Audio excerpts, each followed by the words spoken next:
A mysterious military helicopter landing at dawn that would not only change a struggling farmer's future, but uncover a decades-old secret that would transform an entire community, and the astonishing connection that had remained hidden for over 50 years, all triggered by one spontaneous act of generosity toward forgotten veterans. Before we jump back in, tell us where you're tuning in from, and if this story touches you, make sure you're subscribed, because tomorrow I've saved something extra special for you. The autumn wind scattered fallen leaves across Ray Harmon's driveway as he stared at the foreclosure notice on his kitchen table. At 58, the third-generation farmer had exhausted nearly every option to save the 175-acre farm that had been in his family since 1947.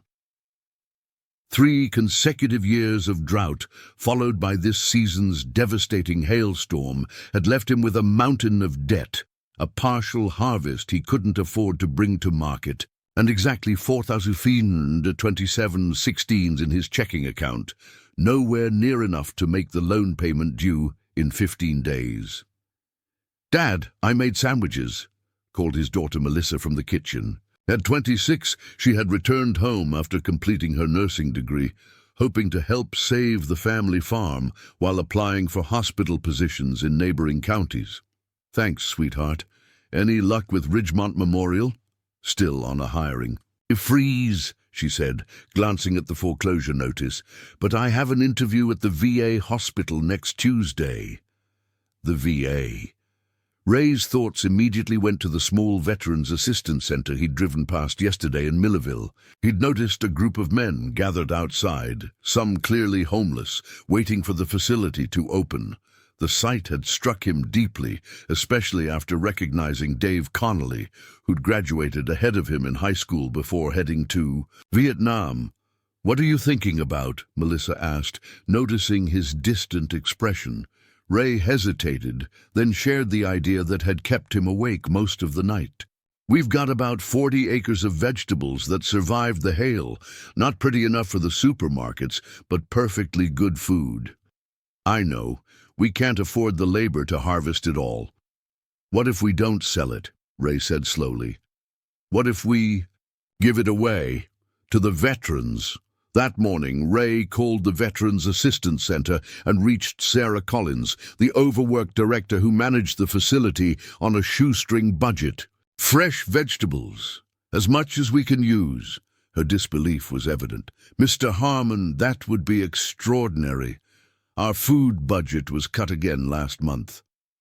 By that afternoon, Ray and Melissa had harvested the first truckload: carrots, potatoes, and cabbages that had survived the hail.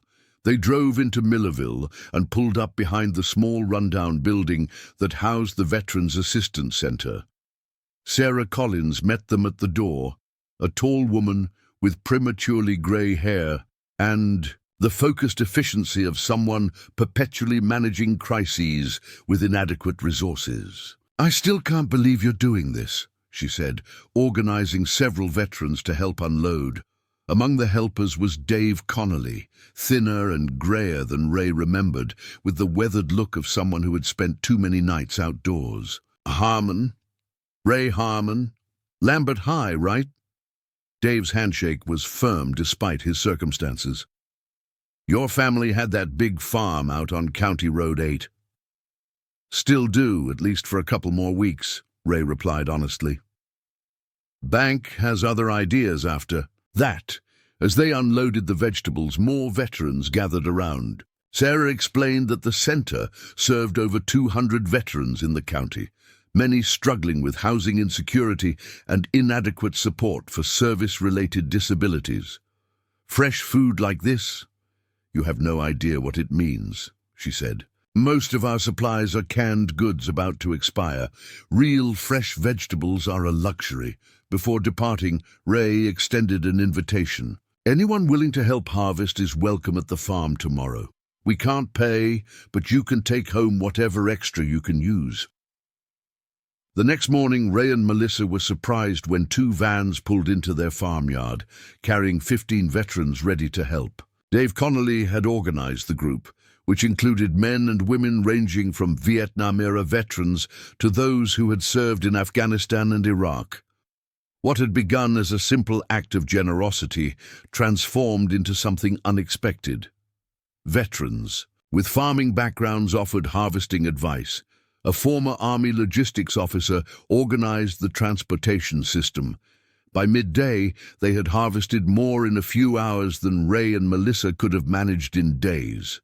During a water break, Ray noticed one particularly focused worker, a tall, grey-haired man who had arrived separately in his own truck. Unlike most of the veterans who wore elements of military attire, this man wore simple work clothes with no identifying features.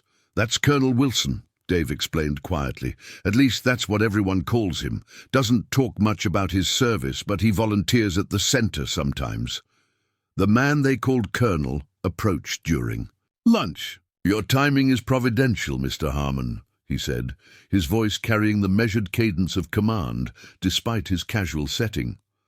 "The center's food supplies were critically low." "Just seemed wrong to let it go to waste," Ray replied honestly. "Generosity is rarely about surplus," the colonel observed. "It's about priority." He glanced around the farm. "Vietnam?" Ray shook his head. "Never served. Registered for the draft, but it ended before my number came up." The colonel nodded. "And now you're losing the farm?" The direct question caught Ray off guard, but something about the man's demeanor invited honesty. "Unless a miracle happens in the next 15 days. "Miracles," the colonel said thoughtfully, "often require human participation." He returned to work without further comment, leaving Ray puzzled by the cryptic exchange. By evening, 8 truckloads of vegetables had been harvested.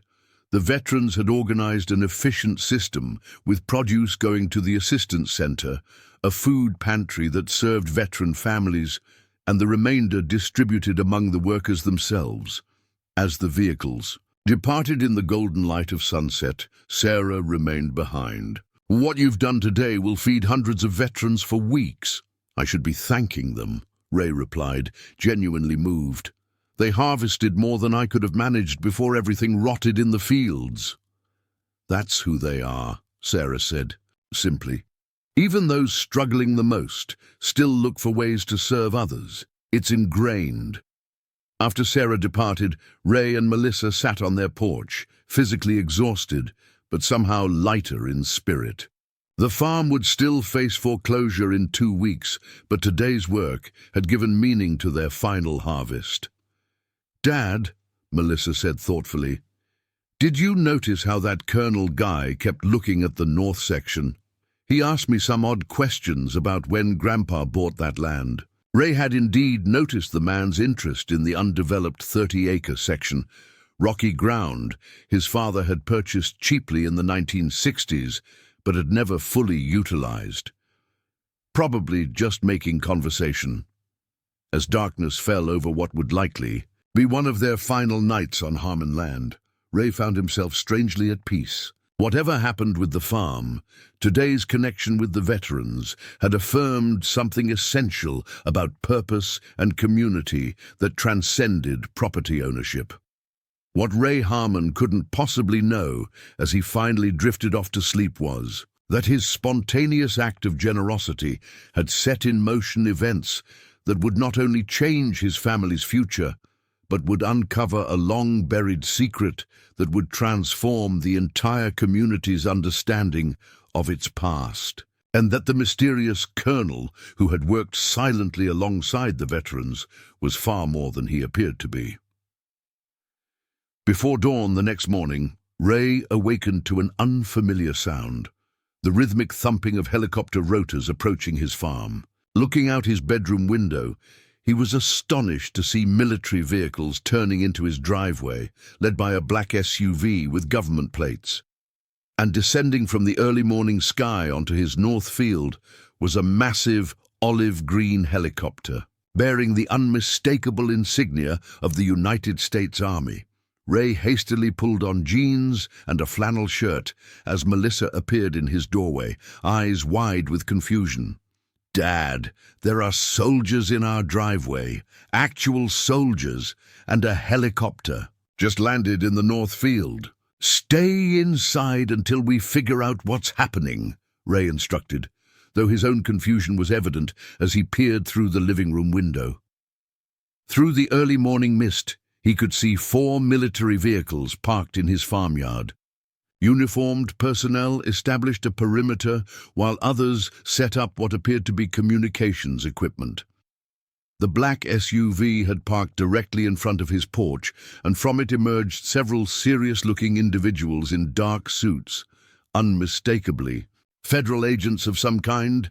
The helicopter had now fully landed in the rocky north section that had inexplicably interested the man called Colonel yesterday. As Ray watched, a figure descended from the aircraft.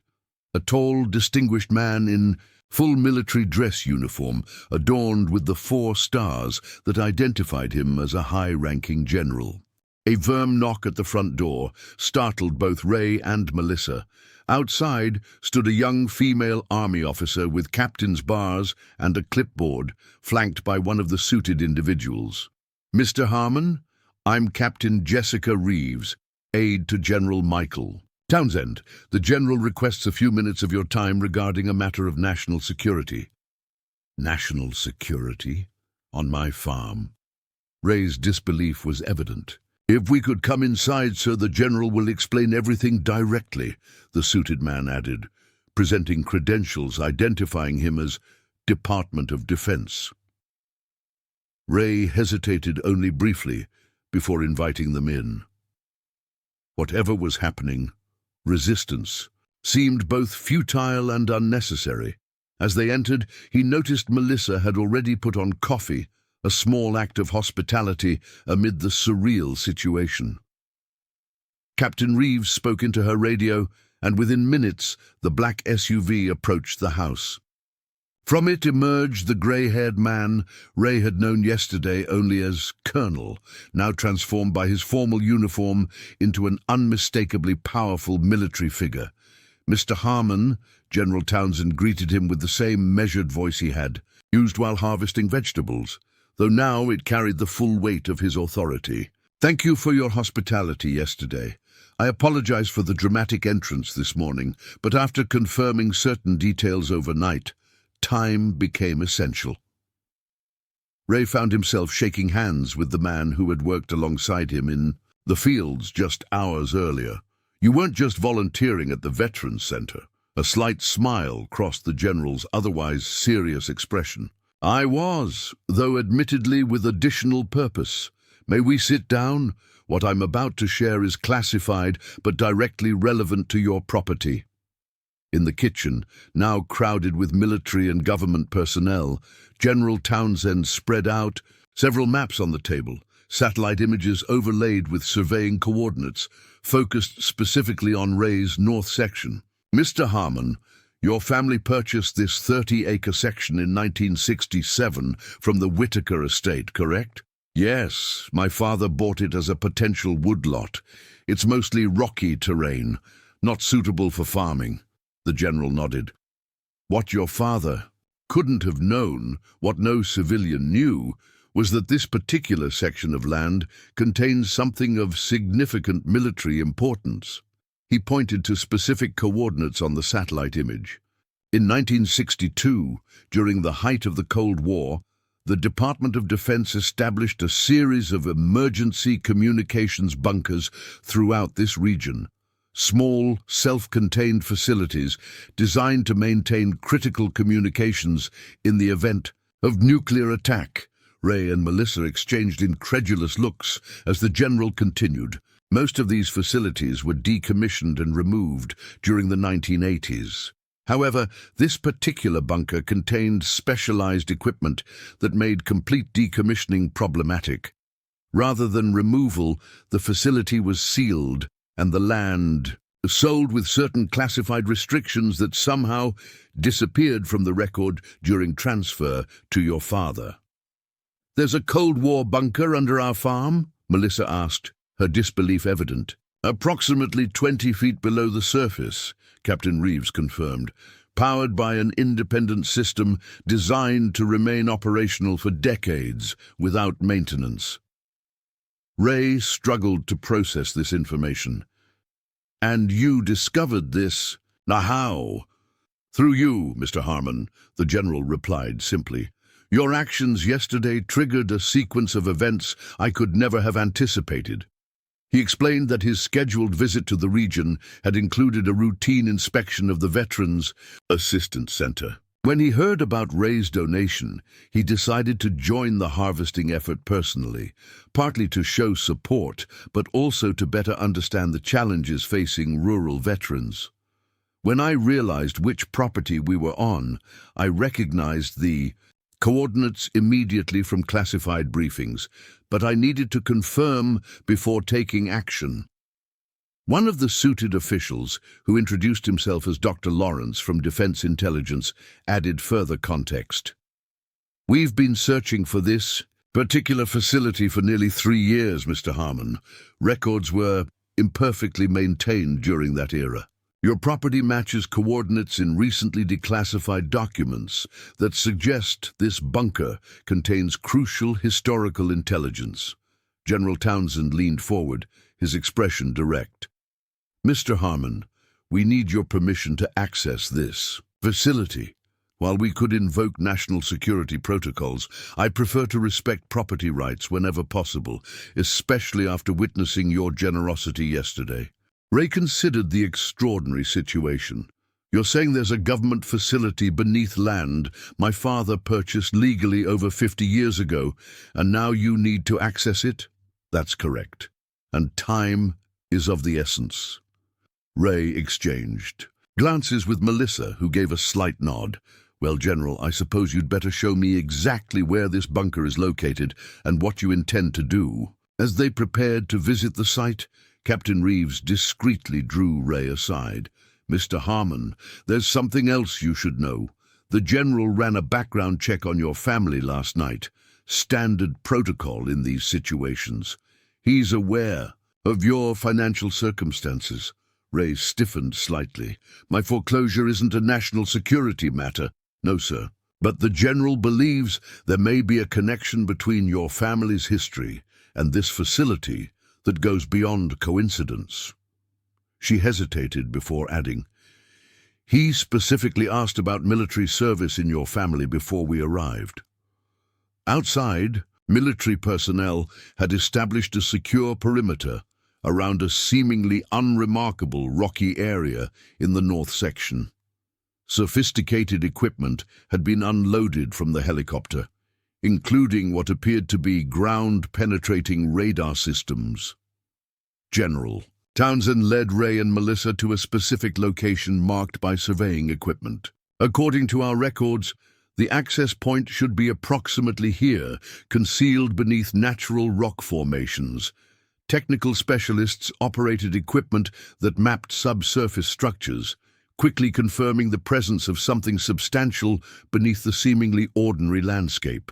Within hours, they had located what appeared to be a disguised access hatch, ingeniously incorporated into the natural rock formation and further concealed by decades of vegetation growth.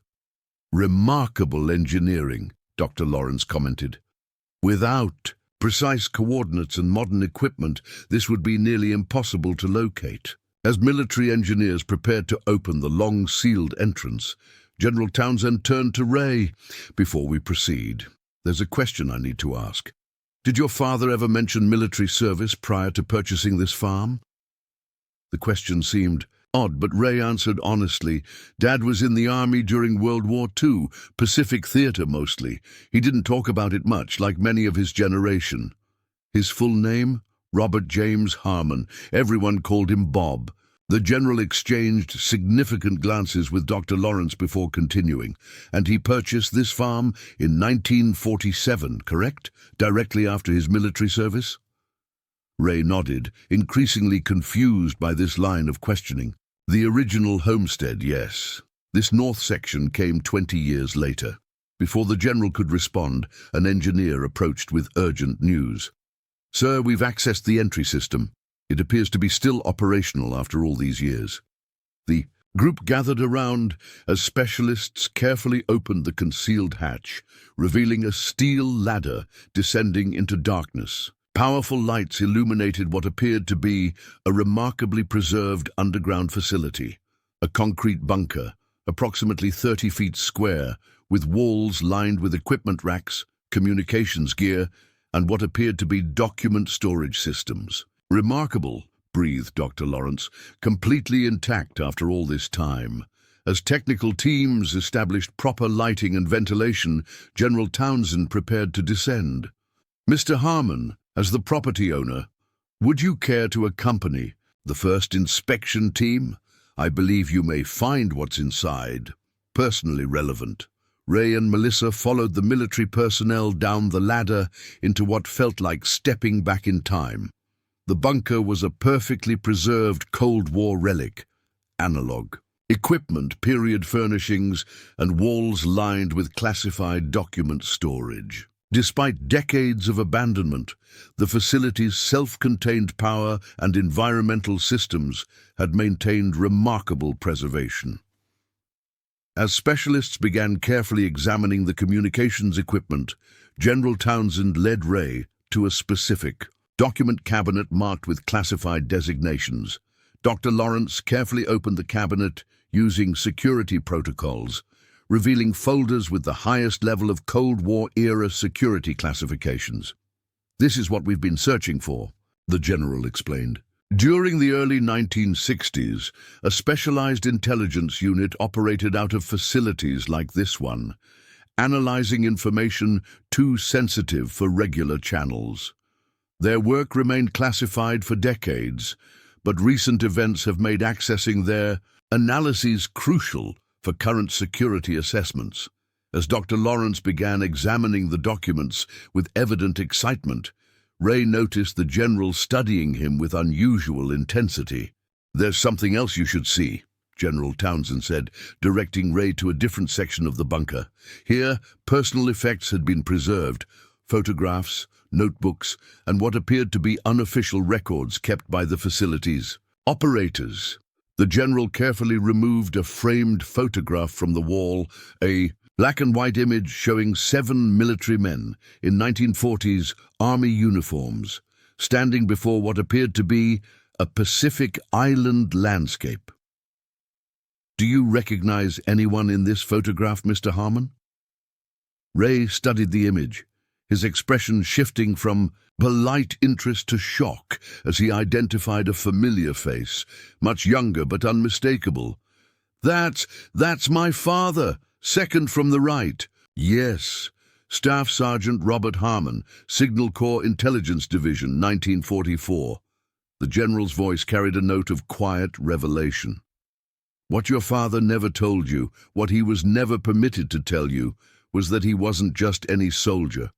He was part of a highly classified signals intelligence unit that played a crucial role in the Pacific campaign." He pointed to handwritten logs preserved behind glass.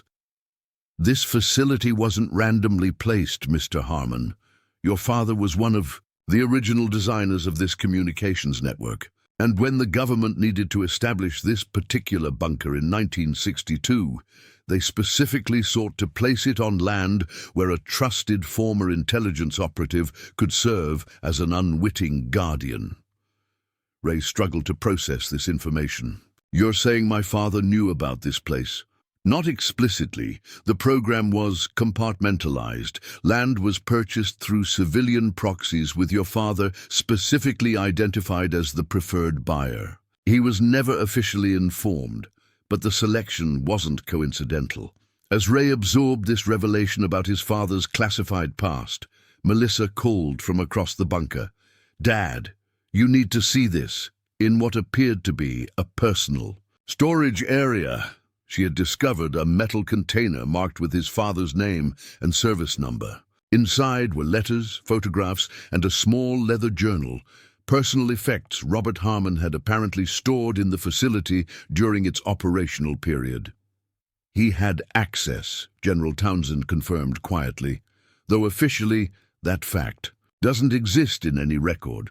Your father was part of a shadow network of former intelligence personnel who provided unofficial security for these facilities while maintaining absolute secrecy about their existence. As Ray carefully examined his father's journal, he found entries from the 1960s describing his unofficial duties in vague terms that would have seemed innocent to casual readers, but now revealed a man who had continued serving his country long after his official discharge.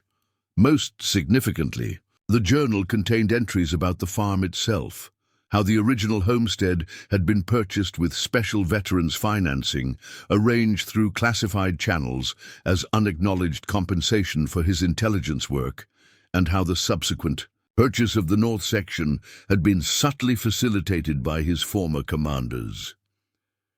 "Your family didn't end up on this land by accident, Mr. Harmon," the general explained gently. "Your father was placed here as part of a national security infrastructure, a trusted guardian for a facility he was never officially acknowledged to know about." As Ray continued reading, the full significance of his father's service history emerged.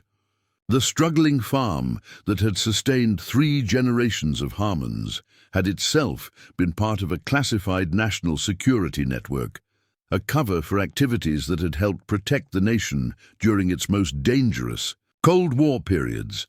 Captain Reeves approached with a document retrieved from the secured files.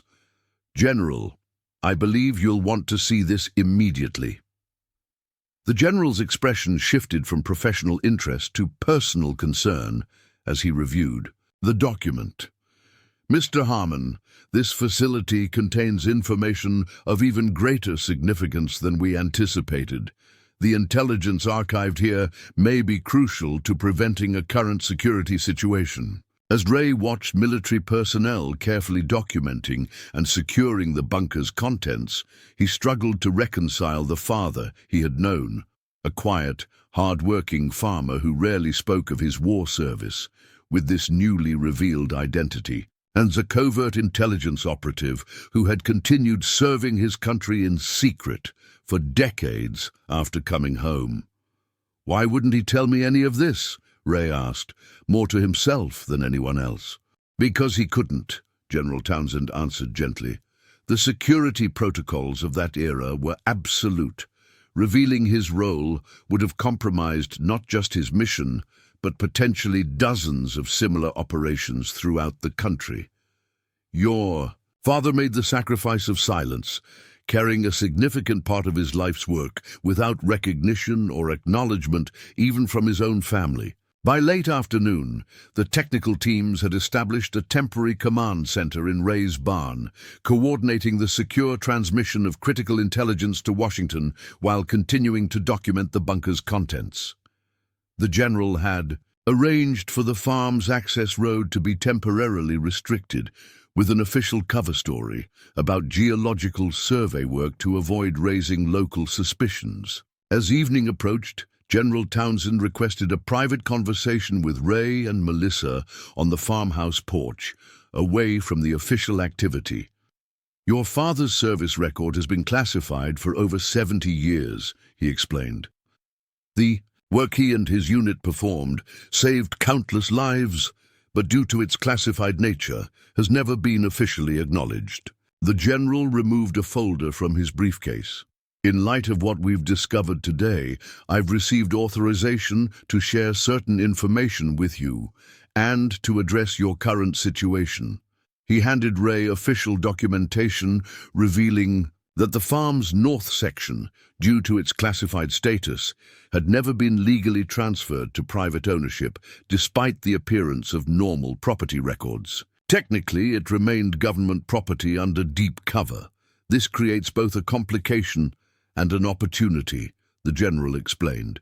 "While your family has operated as legal owners for generations, the 30 acres containing the bunker legally remain under federal jurisdiction, specifically military intelligence jurisdiction." Ray studied the documents with growing confusion. "What does this mean for our situation?" The general's expression softened slightly. It means the government owes your family 55 years of compensation for serving as unwitting caretakers of a classified facility. And given current land values and the compound interest applicable under federal guidelines for such circumstances, that compensation would significantly exceed your current financial obligations. Melissa grasped the implication immediately. You're saying the government will pay us enough to save the farm? Not precisely. I'm saying the government has a legal obligation to rectify an administrative oversight that placed your family in this position. He produced additional documents.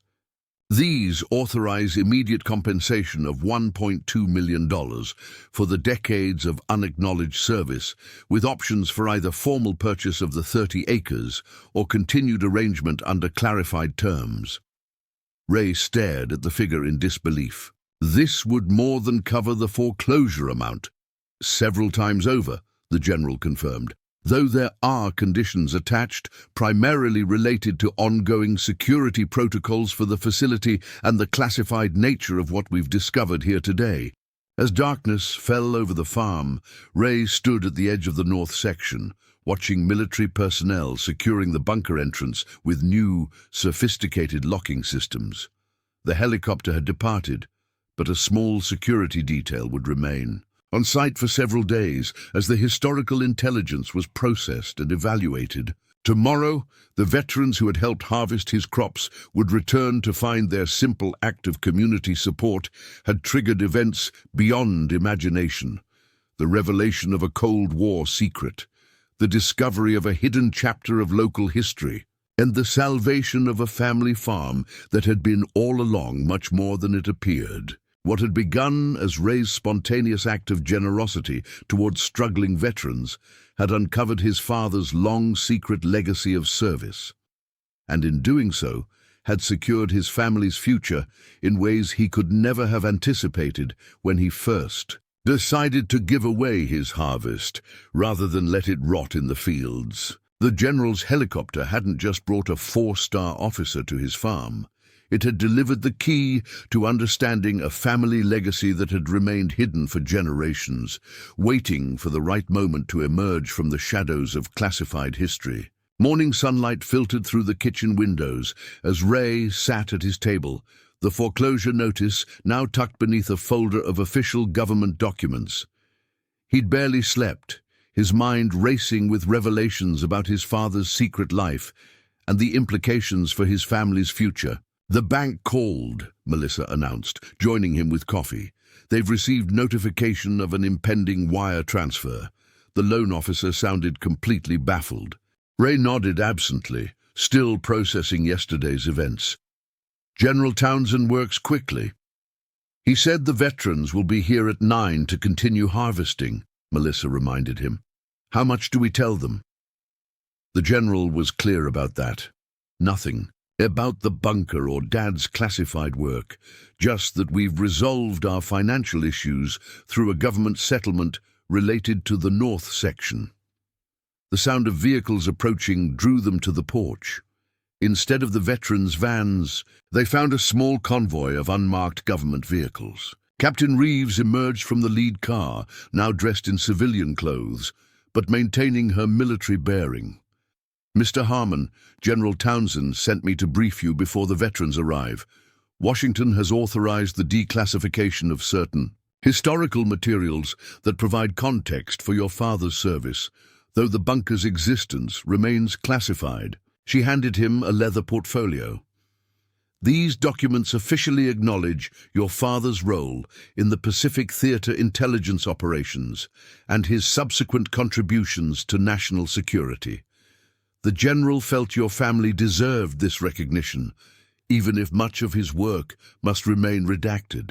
Inside, Ray found a formal letter of commendation on Department of Defense letterhead, recognizing Staff Sergeant Robert James Harmon for exceptional service to the United States through specialized intelligence operations from 1943-1946, and subsequent contributions to national security initiatives. Accompanying the letter was a Silver Star medal in a presentation case with his father's name engraved on the back. This was awarded posthumously, Captain Reeves explained. Your father was recommended for this decoration in 1945, but the classified nature of his operations prevented its issuance. The general expedited the review process overnight. Ray ran his fingers over the medal, emotion welling unexpectedly. Dad never mentioned any of this. He couldn't. The operations your father participated in were among the most closely guarded of the war. Their work intercepting and decoding enemy communications saved thousands of American lives. She hesitated before adding, "The general would like to arrange a proper ceremony to present this officially if you're comfortable with that." Before Ray could respond, they heard the familiar sound of the veterans' vans approaching. "We'll continue this conversation later," Captain Reeves said, nodding toward the vehicles. "For now, just know that the financial arrangements have been processed. Your farm is secure." As the veterans unloaded from their vehicles, Ray noticed a marked difference in their demeanor. Word had clearly spread about the military presence at the farm yesterday, and curious glances were directed toward the government vehicles still parked in the driveway. Dave Connolly approached, his expression a mixture of concern and curiosity. "Quite a commotion out here yesterday from what we heard. Everything okay?" Ray considered his response carefully, mindful of the general's instructions about confidentiality. "Just some unexpected government business related to my father's military service. It's actually resolved our financial situation with the bank." Dave's weathered face registered surprise, then understanding. "Your dad was military too? Never knew that." "Army Pacific Theater in World War II. Ray hesitated, then made a decision. "Actually, the government just sent formal recognition of his service. They're organizing some kind of ceremony." The news spread quickly among the veterans, creating an unexpected shift in their interaction with Ray.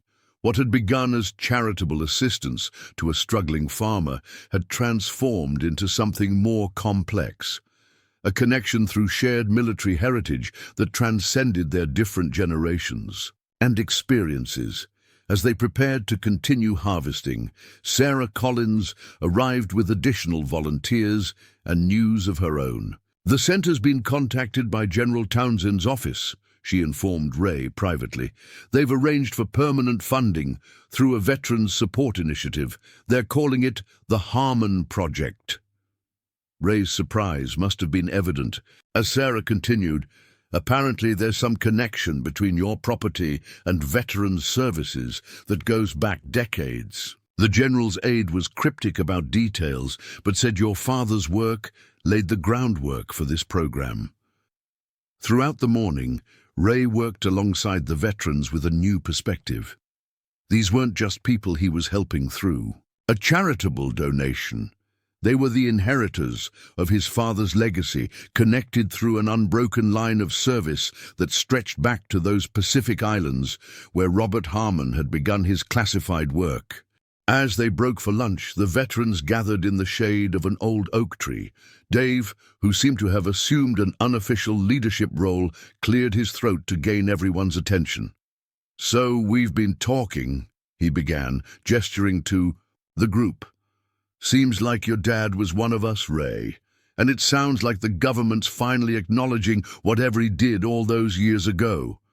Ray nodded cautiously, unsure where this was heading. "Thing is," Dave continued, "when one of our own gets recognized, we like to be there, proper respect and all that. So if there's going to be some kind of ceremony for your father, we'd like to attend, represent different generations of service, you know?" The unexpected request touched Ray deeply. I think he would have appreciated that. During the afternoon harvest, Captain Reeves returned with additional information. "The ceremony has been scheduled for this Saturday at the Veterans Center. General Townsend will present the medal personally." We've also received authorization to share certain historical photographs and documents that provide context for your father's unit without compromising still classified methods. She hesitated before adding, "There's something else you should know. Your father wasn't alone in this community. Several farms in this county were strategically placed with intelligence veterans as part of the same program. The Veterans Assistance Center itself stands on land that was once part of this network." This revelation fundamentally shifted Ray's understanding of his community. The struggling rural county he'd known his entire life had apparently been quietly populated with intelligence veterans and their families, creating an invisible support structure that had operated beneath the surface of ordinary agricultural life for decades. "How many families were involved?" Ray asked. "At least 7 in this county alone," Captain Reeves replied. "Most of the operations were decommissioned by the 1990s, but the Veterans Center location was maintained because of its strategic value for community integration." As evening approached and the day's harvest was loaded for transport, Ray noticed a different atmosphere among the veterans. What had begun as charitable assistance had evolved into something resembling a reunion, with shared purpose that transcended their initial relationship. When Sarah prepared to depart with the last loaded truck, she handed Ray a worn leather binder. "One of our oldest members brought this today. It's a historical record of the center's founding in 1975. Your father's name appears repeatedly in the minutes of early meetings, listed as a community advisor. He was instrumental in securing the property and establishing the initial programs." The binder contained typewritten meeting minutes, budget notes, and photographs documenting the center's development. Robert Harmon appeared in several images, the same quiet, unassuming man Ray had known, standing in the background as the facility was constructed, offering no hint of his classified connections to the project. "He never mentioned any involvement with the center," Ray said, puzzled by this additional revelation. "That generation didn't talk much about their service or contributions," Sarah observed. "They just did what needed doing." After the veterans departed, Ray and Melissa reviewed the materials they'd received throughout the day, the official commendation, historical photographs, and the center's records. Together, they began piecing together a portrait of Robert Harmon that had remained hidden during his lifetime. A man whose ordinary farmer's existence had concealed extraordinary service that continued decades after his official military discharge. As darkness fell, General Townsend's vehicle arrived for a scheduled debriefing. The general, now in civilian clothes, accepted Melissa's offer of coffee and joined them at the kitchen table, where Robert Harmon's medal lay in its open presentation case. "I thought you might have questions after today," he began. "The declassification process has allowed us to share more context about your father's role." For the next hour, he outlined a history that had remained hidden for over 7 decades. The Signals Intelligence Unit Robert Harmon had served with in the Pacific had been among the most effective of the war, intercepting and decoding Japanese communications that provided crucial strategic advantages. After the war, many unit members had been recruited for ongoing intelligence roles during the developing Cold War. Your father and his colleagues possessed unique skills that remained valuable in the post-war environment, the general explained. Rather than maintain them as active duty personnel, which would have attracted attention, the program established them in civilian roles, primarily agriculture, that provided cover for occasional specialized work. He spread out a map of the county, indicating properties that had been part of the network. These farms created a communications grid, each positioned according to specific topographical and signal propagation requirements. Your father's land was especially valuable due to its geological features, the same features that later made it ideal for the bunker installation. "So the farm was never really just a farm?" Melissa asked, trying to grasp the implications. It was absolutely a real, functioning farm, the general clarified. That was essential to the cover. Your grandfather was a genuine farmer who faced the same challenges as his neighbors, but the property served a dual purpose, as did several others in this region. Ray studied the map, recognizing several family names. Do their children know? The other families? Most don't. The program operated on a strict need-to-know basis.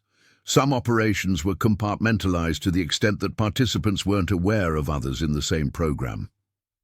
The general's expression became reflective. The Cold War required extraordinary secrecy measures that seem almost paranoid by today's standards. And the Veterans Center? Ray asked, thinking of the historical records Sarah had shared. That was phase 2 of the program, the general explained. As Cold War tensions evolved, the intelligence community recognized the need for improved community integration of returning veterans. Your father's generation proposed establishing support centers that could serve both humanitarian and intelligence purposes. The general carefully selected his next words. The centers provided genuine assistance to veterans while also maintaining connections that occasionally proved valuable for national security. Vietnam veterans sometimes encountered people or information of intelligence interest, particularly regarding POW MIA cases. Ray processed this information, realizing the dual nature of his father's work extended beyond the farm itself to community institutions he'd taken for granted his entire life. Saturday's ceremony will acknowledge your father's service while maintaining necessary confidentiality about certain aspects, the general continued. We'll focus on his World War II contributions with appropriate recognition of his continued support for veterans' initiatives afterward. As the general prepared to leave, Ray asked the question that had been troubling him most. Why did my father never tell me any of this? We worked side by side for decades. The general's expression softened with understanding. That generation accepted secrecy as part of their duty. They understood that acknowledging their role could compromise others in the network. He paused before adding, but I suspect he found ways to pass on the values that drove his service, even if he couldn't explain their origin. After the general departed, Ray returned to the porch, sitting in the darkness with his father's silver star in his hands. Memories resurfaced of lessons his father had taught him, the importance of community support, the value of quiet service without recognition, the respect he'd always shown for veterans who visited the farm. Melissa joined him, placing a hand on his shoulder. I've been thinking about Grandpa's workshop in the barn. Remember how he always kept that radio equipment, said it was just a hobby? Ray nodded, suddenly connecting dots he'd never noticed before. The ham radio setup his father had maintained, the unusual antenna configurations, the late nights he'd sometimes spend talking to other enthusiasts, all potential components of his covert communications role. He found ways to serve without ever mentioning his service, Ray observed quietly, just like he found ways to support those veterans without taking credit. The next morning brought another surprise. As Ray checked his bank account online, he discovered the promised government compensation had indeed been transferred, $1.2 million that transformed his financial reality overnight. The farm that had been days from foreclosure was now secure, with resources to modernize equipment and implement improvements that had been deferred for years. As he shared the news with Melissa, they heard vehicles approaching, not military this time, but the now familiar vans carrying veterans ready for another day of harvesting. Dave Connolly led the group, many now wearing items indicating their military service, caps, jackets, pins that hadn't been evident during their first visit. Thought you might need help finalizing the harvest, Dave explained as they gathered, near the barn. Plus, we wanted to check out the place your dad helped protect all those years. Though they couldn't share details about the bunker, Ray decided to honor his father's legacy by sharing what had been declassified about his Pacific service. The veterans listened with respectful attention as Ray described the signal's intelligence unit and showed the historical photographs Captain Reeves had provided. "Different war, same mission," commented an Iraq veteran who'd worked in intelligence. "Protecting information that saves lives. Some things never change." As they prepared to begin the day's work, Dave gestured toward the house. "By the way, after Saturday's ceremony, we'd like to do something here, if you're willing. A proper flag raising to honor your dad's service. We brought something for the occasion." From one of the vans, he retrieved a carefully folded American flag in a protective case. "This flew over our base in Afghanistan in 2010. Seemed fitting to raise it here, where your father kept watch all those years without anyone knowing." The spontaneous gesture crystallized something for Ray, the unbroken chain of service connecting his father's classified World War II work to these veterans of Iraq and Afghanistan. Different generations faced different conflicts, but the fundamental commitment to service remained consistent across decades. What had begun as a simple act of giving excess produce to struggling veterans had revealed itself as something far more profound, a connection to a family legacy that had remained hidden for generations, waiting for the right moment to emerge from the shadows of classified history. Saturday morning dawned clear and crisp as Ray adjusted his tie in the bedroom mirror. It'd been years since he'd worn a suit, not since his father's funeral, when he'd had no idea of the classified legacy being laid to rest alongside the quiet farmer he'd known. "Ready?" Melissa asked, appearing in the doorway in a simple blue dress. She held the presentation case containing her grandfather's silver star, which they would return to Captain Reeves for the official ceremony. The Veterans Center parking lot was filled beyond capacity when they arrived.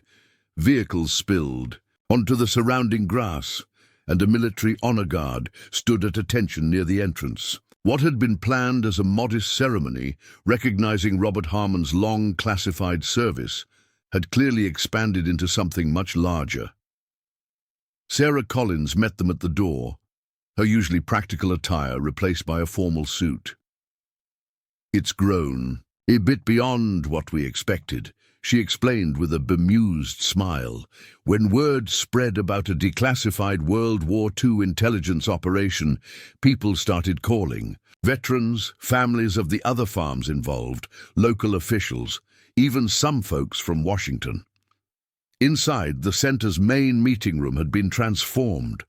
Rows of chairs faced a small stage where an army display team had arranged flags, a podium, and a striking photographic exhibition showing historical images of the Pacific Theater signals intelligence operations, carefully declassified to honor the veterans while protecting still sensitive methods.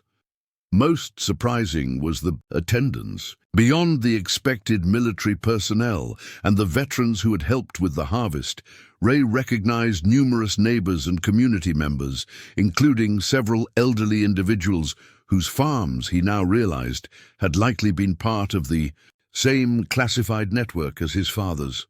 Captain Reeves, now in full-dress uniform, guided them to reserved seats in the front row. "Several families from the original program are here," she confirmed quietly. "The General authorized limited disclosures to them about their property's historical significance. For many, this is the first acknowledgement of their parents' or grandparents' true service roles." And Ray scanned the room. He realized he was witnessing the unveiling of a community secret that had persisted for over 7 decades, a hidden network of service and sacrifice that had operated beneath the surface of ordinary rural life, unknown, even to the children who had grown up within it. The ceremony began with General Townsend's entrance, accompanied by several high-ranking officers and civilian officials. The general approached the podium with the dignified bearing that seemed natural to him, whether harvesting vegetables or commanding attention in full-dress uniform. "Today, we acknowledge service that has remained in the shadows for over 70 years," he began. During World War II, a specialized signals intelligence unit known as the Pacific Intercept Group made contributions that altered the course of the Pacific Campaign, saving countless American lives through their work intercepting and decoding enemy communications. The general gestured toward the historical photographs. These men and women operated in absolute secrecy, their work so classified that even their families never knew the true nature or significance of their service. After the war, many continued, serving in civilian roles during the Cold War, maintaining security networks that formed an invisible shield during decades of global tension. Ray listened with growing amazement as General Townsend outlined the program that had placed intelligence veterans on strategically located farms throughout rural America, creating an unobtrusive surveillance and communications network that had operated for decades without public knowledge. These families didn't just serve, they accepted the additional sacrifice of silence, unable to receive recognition or even explain to their children the true significance of their work. The general continued, "Today, we begin the process of acknowledging that service, starting with Staff Sergeant Robert James Harmon." The presentation of his father's Silver Star was conducted with full military honors. Ray accepted the medal on his father's behalf. As General Townsend read the citation, which detailed Robert Harmon's extraordinary contributions while maintaining necessary confidentiality about specific operations. Staff Sergeant Harmon's work in signals intelligence provided critical strategic advantage during key Pacific operations, the citation noted. His subsequent 47 years of civilian service to national security initiatives continued this legacy of exceptional contribution. After the formal presentation, several speakers shared declassified anecdotes about the Pacific Intercept Group and the subsequent Cold War operations. Most powerful were the brief comments from elderly individuals, men and women in their 80s and 90s, who had served alongside Robert Harmon and could finally acknowledge, if only in broad terms, the true nature of their lifelong work. "We lived ordinary lives in plain sight," said one elderly man, who introduced himself as James Wilson, a former neighbor Ray had known only as a dairy farmer. "But we were always watching, always listening, always ready. Your father was one of the best, a man who could fix a tractor in the morning and decode a critical message in the afternoon, all without anyone knowing the difference." As the ceremony progressed, Ray began to understand the true scope of the secret community that had existed within his ordinary rural county. A network of veterans whose farms had served as strategic outposts in an invisible war conducted through information rather than weapons. After the formal presentations, the event transitioned to a reception where families mingled and shared newly declassified photographs and documents. Ray found himself approached by numerous elderly neighbors, each with stories about his father that suddenly contained new layers of meaning. "Your dad helped me install my first radio setup in '68, recalled Henry Davis, whom Ray had known as the owner of the hardware store.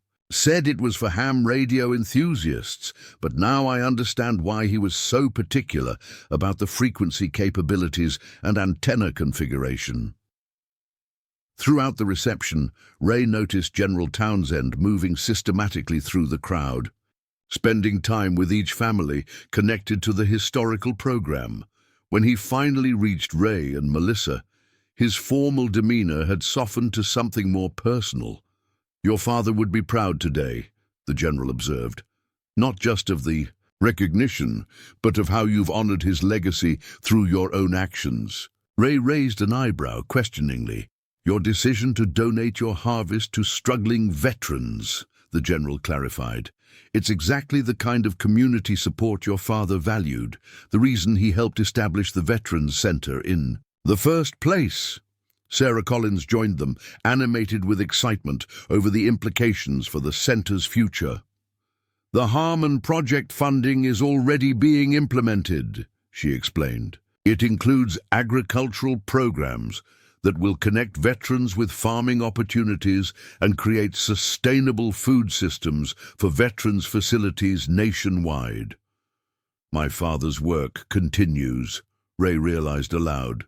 General Townsend nodded agreement. He established templates for veteran support that were ahead of their time. The intelligence value of those programs eventually became secondary to their humanitarian benefits, a transformation your father apparently anticipated and encouraged. After the ceremony, vehicles formed a procession back to the Harmon farm, where the veterans had arranged the promised flag-raising ceremony. They had installed a proper flagpole near the farmhouse during the morning, its base surrounded by a circular stone arrangement that Ray suddenly recognized as matching the pattern of the communications bunker entrance, a subtle acknowledgement of the property's dual legacy. Dave Connolly and a group representing different service eras conducted the flag raising with formal precision, raising the Afghanistan flown flag while a veteran played "To the Colors" on a trumpet. As the flag reached the top of the pole, Ray noticed several of the elderly attendees from the earlier ceremony rendering crisp salutes, muscle memory from their military service decades earlier. The day might have ended there, a fitting closure to the recognition of Robert Harmon's service, but the veterans had one more surprise planned. As the crowd dispersed across the farm grounds for an informal gathering, Dave approached Ray with an air of nervous formality. "We've been talking with Sarah and some of the government folks about an idea," he began. "Something that might build on your father's legacy and what you started with the harvest donation." He gestured toward the extensive fields surrounding the farmhouse. "This land has always had a dual purpose, agriculture and service. We're wondering if you'd consider continuing that tradition in a new form." The proposal they outlined was both simple and transformative, establishing a veteran-operated agricultural training program on a portion of the Harmon farm. With the financial security provided by the government compensation, Ray could dedicate acreage to teaching farming skills to returning veterans, providing both therapeutic benefits and practical career training. The government's willing to provide additional funding through veterans' rehabilitation programs, Sarah added, joining the conversation. Combined with the Harmon Project initiative, it would create a sustainable operation that honors both aspects of your father's legacy, his farming and his service. As Ray considered the proposal, he gazed across the fields where generations of Harmons had worked the land while quietly serving a larger purpose. The farm that had nearly been lost to foreclosure just days earlier now offered the possibility of a new mission that honored its dual heritage. "I think my father would approve," Ray said finally. He always believed in practical solutions that served multiple purposes. The planning began that very afternoon, with veterans, agricultural experts and government representatives sketching preliminary ideas around the farmhouse kitchen table. The same table where General Townsend had first revealed the property's classified history just days earlier. As evening approached and the impromptu planning session continued with growing enthusiasm, Ray stepped onto the porch for a moment of reflection. The flag that had flown in Afghanistan now stood watch over land that had secretly guarded American security interests for decades, a visible symbol now marking what had long remained hidden. Melissa joined him, following his gaze toward the distant north section where the concealed bunker entrance had been secured with new technology while maintaining its camouflaged appearance. "It's still hard to believe," she said quietly.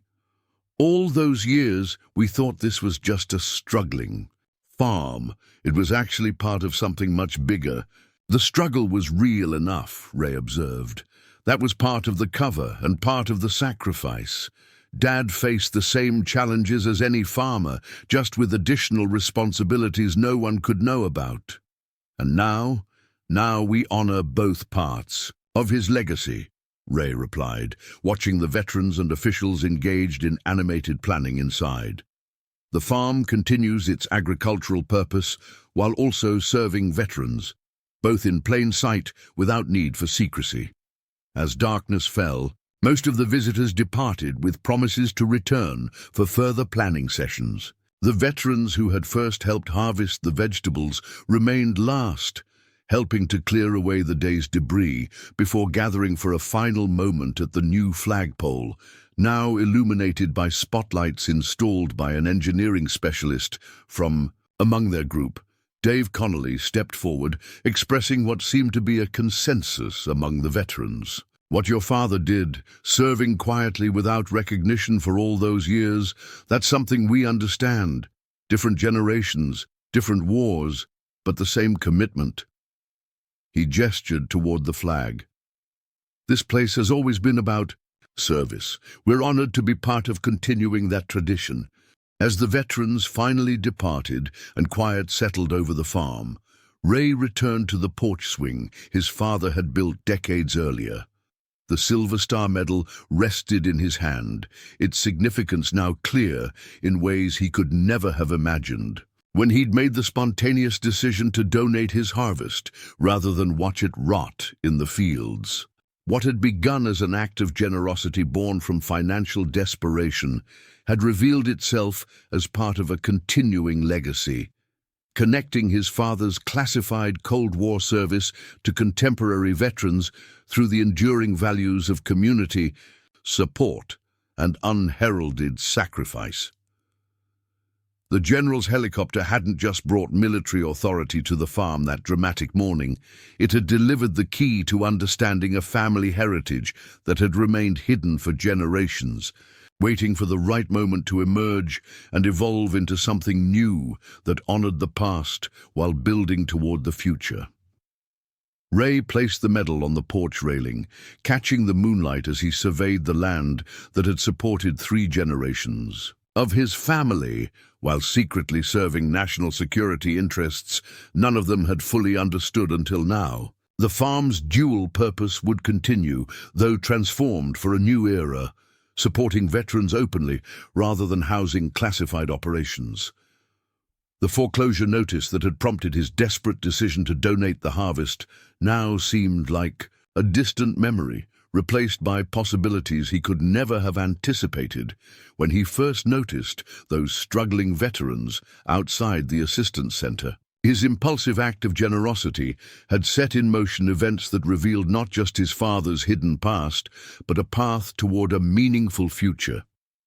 As he finally retired for the night, Ray paused at his father's photograph on the hallway wall, the ordinary farmer whose extraordinary service had remained classified for decades. "Your work continues," he promised quietly, "just not in the shadows anymore." The spring sun warmed Ray's shoulders as he stood at the edge of the east field, watching. A group of veterans carefully planting rows of vegetable seedlings. 6 months had passed since the revelation of his father's classified service and the establishment of the Harmon Veterans Agricultural Program, a transformation that had given new purpose to both the land and the people who now worked it. The tomato seedlings from the new greenhouse are thriving, reported Melissa, who had taken charge of the program's horticultural education component. Her nursing job at the VA hospital now shared her time with teaching veterans sustainable farming practices. The first harvest should coincide perfectly with the opening of the farmers' market next month. Ray nodded with satisfaction, still sometimes amazed by how completely their circumstances had changed. The farm that had faced imminent foreclosure now operated as a thriving agricultural training center, with 40 veterans currently participating in programs ranging from 2-week introductory courses to year-long intensive training.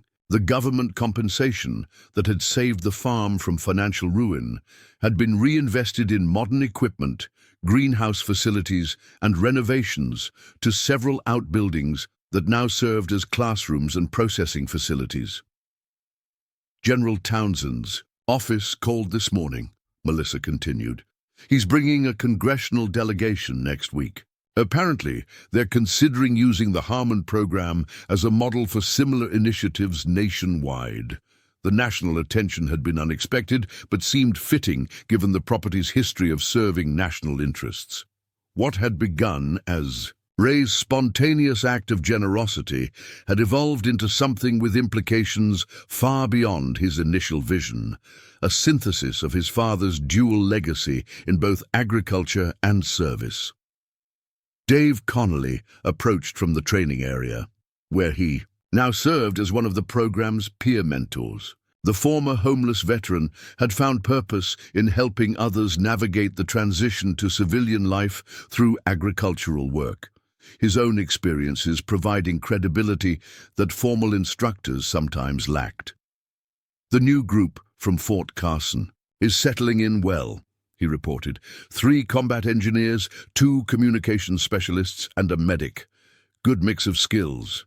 The program had deliberately structured itself to value military experience rather than treat veterans as blank slates, needing complete retraining. Former medics often led wellness components, engineers contributed to infrastructure projects, and communications specialists helped develop the program's growing online presence. "Any word from Washington about the expansion grant?" Dave asked. "Captain, Reeves thinks it looks promising," Ray replied. "The Department of Agriculture and the VA are jointly reviewing the proposal."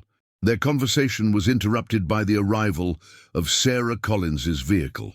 The Veterans Center director had become a frequent visitor as the Harmon program evolved into a major resource for her clients. Today, however, her expression suggested she brought news beyond routine coordination. "You won't believe what was just delivered to the center," she announced, excitement evident in her voice as she stepped from her car holding a thick manila envelope. The Defense Department's Historical Review Unit has declassified an entire file related to the Pacific Intercept Group. It includes photos, operational summaries, and even technical manuals for some of the equipment they used. She spread several documents on the hood of her car, revealing black and white photographs showing groups of young servicemen with equipment Ray now recognized as early signals intelligence gear. In several images, his father appeared, always in the background, often working with complex equipment, while others posed more formally. They've authorized a permanent historical exhibit at both the Veterans Center and here at the farm, Sarah explained, part of a broader initiative to acknowledge the contributions of intelligence veterans whose work remained classified for decades. As they examined the photographs, Ray noticed recurring faces across different images, not just his father but several other young men who had later settled on farms throughout the county, creating the covert network General Townsend had described. In civilian life, they had maintained the appearance of ordinary farmers while continuing classified work that had helped navigate the dangerous decades of the Cold War. "There's something else," Sarah added, handing Ray a specific document. "This was included with a note suggesting you should see it." The paper was a copy of a memo dated 1975, proposing the establishment of the Veterans Assistance Center on its current site. The document outlined both public justifications and classified considerations, with his father's name appearing as a local advisor with relevant expertise. Most striking was a particular paragraph. Staff Sergeant Harmon, Ratine, suggests the facility incorporate agricultural components to provide both therapeutic benefits and practical skill development for returning veterans. His assessment, based on personal experience, is that agricultural work offers unique advantages for transition and reintegration while maintaining operational cover for any necessary monitoring activities. Ray stared at the document, recognizing that the program they had established in recent months was actually the fulfillment of an idea his father had proposed nearly 50 years earlier, a vision that had served both humanitarian and national security purposes during its original conception. He laid the groundwork for everything we're doing now, Ray realized aloud. The Veterans Center, the agricultural focus, The dual-purpose approach. It was all there in his original concept.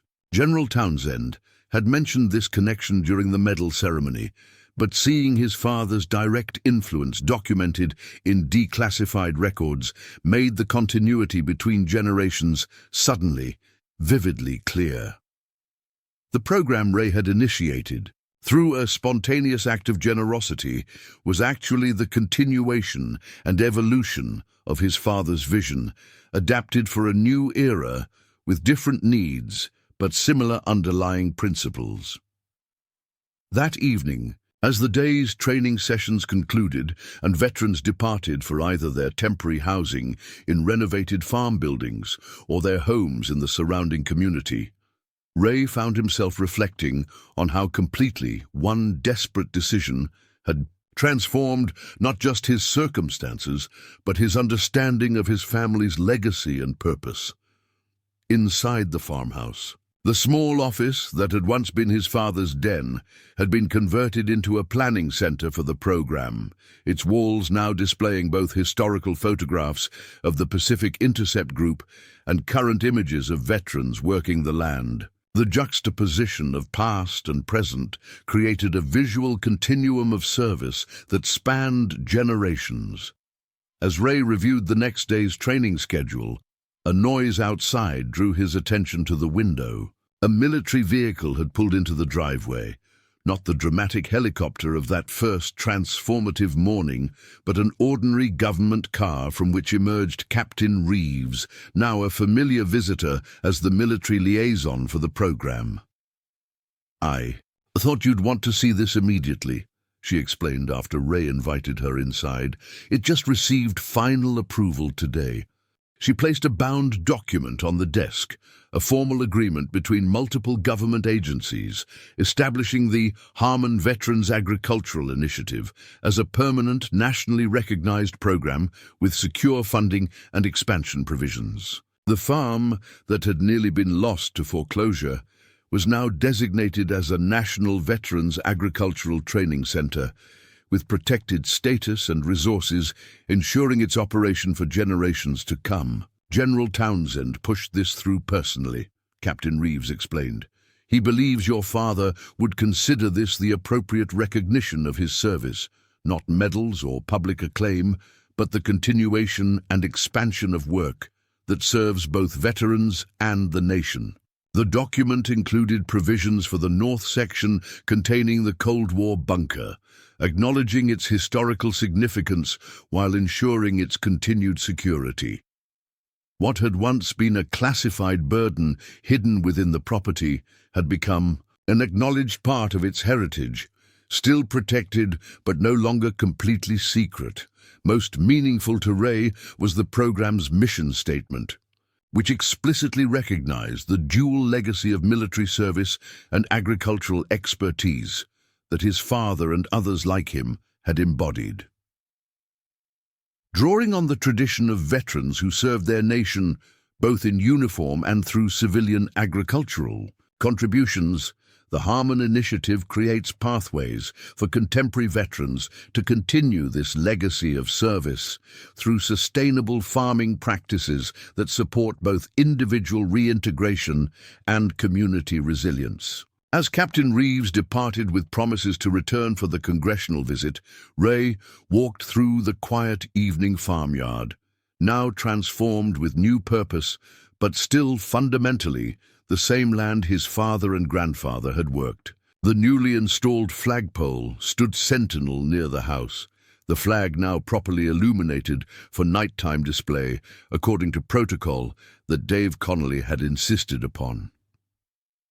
In the distance, lights glowed in several renovated outbuildings where veterans participating in the residential program now lived, former soldiers, sailors, and airmen finding new purpose in the rhythms of agricultural life, just as his father had decades earlier, though under very different circumstances. The following morning brought another reminder of how profoundly one act of generosity had transformed the community. A school bus pulled into the farm entrance, carrying high school students for a scheduled educational program that had become a regular feature of the initiative. Local schools had enthusiastically embraced the opportunity to connect students with both agricultural education and veteran mentors who shared experiences from their military service. As Ray welcomed the students and introduced them to the veterans who would guide their activities, he noticed the teacher, a young woman who approached with recognition in her eyes. "Mr. Harmon, you probably don't remember me. Lisa Martinez. My father was at the Veterans Center when you made your first donation last fall. He talked about it for weeks afterward, how it changed things for so many people there." She gestured toward the students gathering for their orientation. "When this program started accepting school visits, I immediately signed up my class. I wanted them to see how one person's decision to help others can create ripples that keep expanding." The observation captured something Ray had been feeling but struggling to articulate, how his initially desperate choice to donate vegetables rather than watch them rot had initiated a cascade of revelations and opportunities that continued to expand in unexpected directions. What had seemed like the end of his family's connection to the land had instead become the beginning of a new chapter that honored its heritage while serving contemporary needs. That afternoon, as the students worked alongside veterans harvesting early spring crops, Ray found himself standing with Dave Connolly near the north section, where the concealed bunker entrance remained secure beneath its camouflaged covering. "Funny how things work out," Dave observed quietly. 6 months ago, you were about to lose this place, and most of us were just trying to get through another day at the center. Now look at us, teaching kids, growing food that's helping hundreds of veterans, building something that'll outlast all of us." Ray nodded, watching the activity spread across fields that had nearly been lost to foreclosure. "My father spent his life serving in ways no one could know about. Now his legacy continues, through work everyone can see." As the day concluded and the students departed with harvested vegetables and newfound connections to both agricultural practices and veterans' experiences, Ray returned to the porch where he had sat that autumn evening after first deciding to donate his harvest. The financial desperation that had prompted that decision seemed like a distant memory now, replaced by purpose and possibility that extended far beyond anything he could have imagined then. What had begun with a helicopter landing dramatically in his field had evolved into something neither purely military nor purely agricultural, but a meaningful synthesis of both, a continuation of his father's dual legacy adapted for a new era with different challenges but similar underlying values of service, sacrifice, and community support.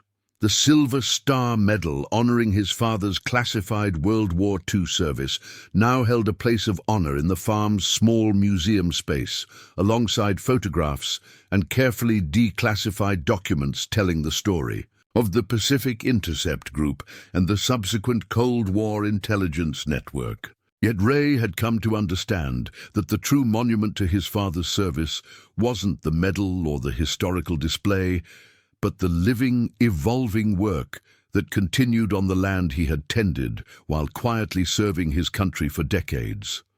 As the sun set over fields now alive with new purpose, Ray thought about the unbroken chain of service connecting his father's classified intelligence work to the veterans now finding healing and purpose in the same soil.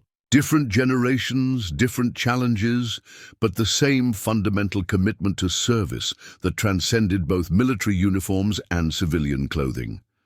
The general's helicopter hadn't just delivered financial salvation that dramatic morning. Months earlier, it had delivered the key to understanding a legacy that had remained hidden for decades, waiting for the right moment to emerge from the shadows and find new expression that honored the past while building toward the future.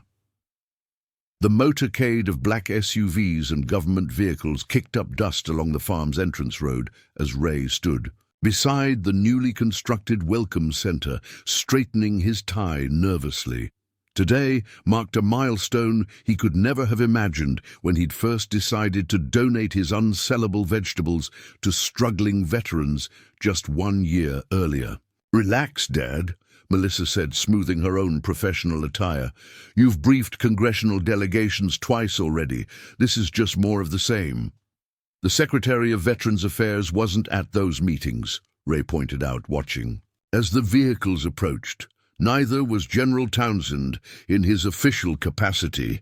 The Harmon Veterans Agricultural Program had evolved dramatically over the past year, expanding from its initial focus on basic agricultural training to become a comprehensive transition center for veterans seeking civilian careers in sustainable agriculture. The success stories emerging from the program had attracted increasing attention from policymakers looking for innovative solutions to veteran reintegration challenges. What had begun as a local initiative was now poised to become a national model. Dave Connolly approached from the main training facility, the converted barn, now equipped with classrooms, technology centers, and meeting spaces. His transformation was perhaps the most dramatic of all the program's participants. The once homeless Vietnam veteran now served as the program's operations director, his natural leadership abilities fully expressed in a role that honored his military experience while creating pathways for newer veterans. The residential veterans are assembled and the demonstration plots are ready, he reported with the efficiency that had made him invaluable to the program's growth. The Secretary's advance team says they're running exactly on schedule. As the motorcade arrived, Ray was surprised to see not only the expected government officials emerging from the vehicles, but also several media crews with professional camera equipment. General Townsend, now in full-dress uniform adorned with decorations that reflected decades of distinguished service, approached with a warm handshake. "Mr. Harmon," he greeted Ray with the formality appropriate to the official occasion. "Today marks the culmination of extraordinary vision, both your father's and your own. Are you ready?" Before Ray could respond, a distinguished woman in a tailored suit approached, flanked by aides carrying briefing materials. Secretary Martinez of the Department of Veterans Affairs extended her hand with practiced political warmth that nonetheless conveyed genuine interest. "Mr. Harmon, I've heard so much about your program. General Townsend has been its most persistent advocate in Washington." Her gaze swept across the property, taking in the transformed farm with professional assessment. "I'm eager to see firsthand how you've integrated agricultural training with veteran rehabilitation." The tour that followed was carefully choreographed, showcasing different aspects of the program's operations. Veterans demonstrated sustainable farming techniques in the demonstration fields, explained the specialized equipment adaptations that accommodated various disabilities, and guided visitors through the processing facilities where harvested produce was prepared for distribution to veterans centers across 3 states. Throughout the visit, Ray noticed the secretary engaging directly with program participants, asking substantive questions about their experiences and taking notes as they described their transitions from military service to agricultural careers. When they reached the residential area, converted outbuildings now serving as comfortable, temporary housing for veterans in long-term training, she spent extra time examining the community-building aspects of the program. "What strikes me most," she commented to Ray as they walked between facilities, "is how comprehensively you've addressed the whole person. This isn't just vocational training, it's community creation, purpose building, and skill development, all integrated into one coherent system."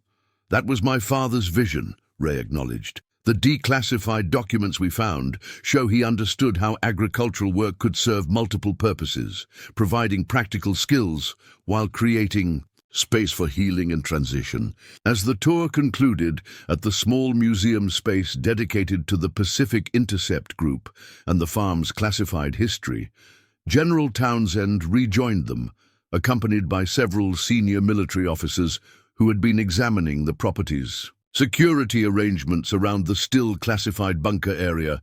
Madam Secretary, the General addressed her formally. With your permission, I believe it's time for the announcement. She nodded agreement, and the group moved to a podium that had been set up near the flagpole, where the flag that had flown in Afghanistan continued to stand watch over the property. The media crews positioned themselves as the Secretary prepared to address the assembled veterans, staff, and officials. Today, I'm pleased to announce the establishment of the National Veterans Agricultural Training Initiative, she began, her voice carrying the authority of her office. Based on the remarkable success of the Harmon program, this initiative will establish similar training centers on former military properties and underutilized federal lands across the country. Ray listened with growing amazement as she outlined a comprehensive national program that would replicate the model he had stumbled into creating, combining agricultural training with transitional support, community building, and purpose-driven work opportunities for veterans of all eras. Congress has appropriated initial funding of $75 million to establish 5 regional centers modeled directly on the Harmon approach, the Secretary continued. Additionally, the Harmon Veterans Agricultural Program is being formally designated as the National Center for Excellence in Veteran Agricultural Training, with ongoing funding to serve as both an operational facility and a research and development hub for the national initiative. The announcement was met with applause from the assembled veterans and staff, many of whom had participated in building the program from its earliest days. Ray found himself momentarily overwhelmed by the scale of what had grown from his simple act of generosity and the subsequent discovery of his father's classified legacy. After the formal announcement, as the media conducted interviews with program participants and the Secretary toured additional facilities, General Townsend drew Ray aside for a more private conversation near the edge of the property overlooking the fields. "Your father would be proud," the General observed, his official demeanor softening into the more personal connection they had established over the past year. "Not just of the program's success, but of how you've honored both aspects of his service, the visible and the hidden." Ray nodded, watching veterans working in the distance, their movements purposeful across land that had nearly been lost to foreclosure. "I still wonder sometimes what made him choose this life, farming by day, covert intelligence work by night. It couldn't have been easy carrying that dual identity for decades." "For men like your father, the division wasn't as clear as we might imagine," the General replied thoughtfully. "He saw both roles as service, different expressions of the same fundamental commitment. The declassified records show he was instrumental in designing the farm-based intelligence network precisely because he understood how the two could complement each other." Their conversation was interrupted by Captain Reeves, now promoted to Major, approaching with information that required the General's attention. As they departed, Ray found himself joined by Dave Connolly, who had just finished conducting a media interview about his journey from homeless veteran to program director. "Never imagined being on national news," Dave commented, with the wry humor that had helped him navigate his difficult transition, especially not talking about farming techniques and veteran rehabilitation programs. "Life takes unexpected turns," Ray agreed, thinking of his own improbable journey from the brink of foreclosure to directing a nationally recognized program. "The thing is," Dave continued more seriously, "what we're doing here isn't just about skills or jobs. It's about restoring something essential that gets damaged for a lot of us during service, a sense of productive connection to something living and growing." He gestured toward the veterans working in the fields. "Your dad understood that, even Back when he was setting up that first Veterans Center, he saw how working the land could heal things that therapy and medication alone couldn't touch. As evening approached and the official delegation prepared to depart, Secretary Martinez requested a final conversation with Ray. They walked toward the original farmhouse, which now served as both Ray's residence and the program's administrative headquarters. General Townsend has shared with me the full classified history of this property, she said, her tone shifting from political to personal. My own father was a Vietnam veteran who struggled for decades with his transition. He would have benefited enormously from a program like this. She paused before continuing. What strikes me most about your father's story and your own is how often the most meaningful service happens outside the spotlight. Your father served anonymously for decades. You began this program not as a calculated initiative, but as a simple act of generosity when you yourself were struggling. As they reached the porch, she handed him an envelope bearing official government seals.